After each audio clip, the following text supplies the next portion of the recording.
Most people who tell me reading before bed doesn't work for them are reading the wrong book, not failing at the practice.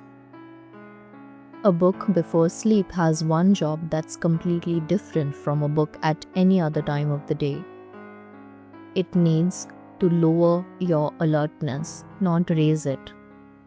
That sounds obvious, but the actual books people reach for at bedtime are very often working against the goal without anyone noticing because the book itself is genuinely good. Good and bedtime appropriate aren't the same quality. The clearest sign you've picked the wrong bedtime book is you finish a chapter and immediately think just one more. That instinct, the one that feels like enjoying a book, is adrenaline. And it's the exact opposite of what you want right before you sleep.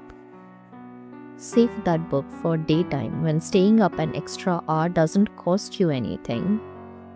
That kind of book can replace your scrolling time. But not at night time, not before bed.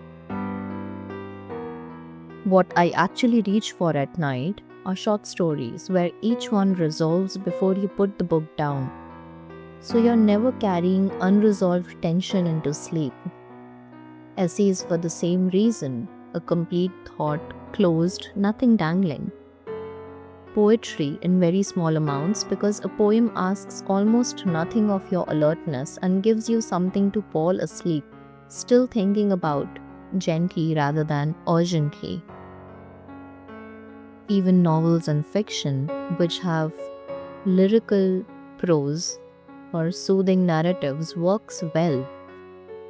But we have to be mindful of the books that we pick up before bed.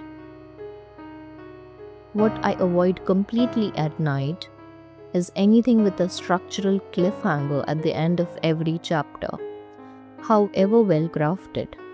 That's a craft technique specifically built to keep you reading past the point you intended to stop, which is precisely the opposite of what bedtime reading is for.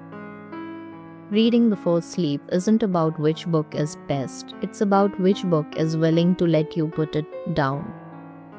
I know this sounds contradictory to readers, but when you start reading as a practice and not as a hobby, we need to be mindful of what lets us sleep peacefully at night. Before I go, I would like to tell you about the newsletter that I write on Substack, which is also called the Literature Therapy, and separate from this channel entirely. I started it because I wanted one place where this practice lives and doesn't depend on an algorithm deciding who sees it. If you subscribe, there's a free ebook waiting for you as a thank you called the Literature Therapy Startup Guide. It will cost you nothing and it will be a steadier way for this to reach you.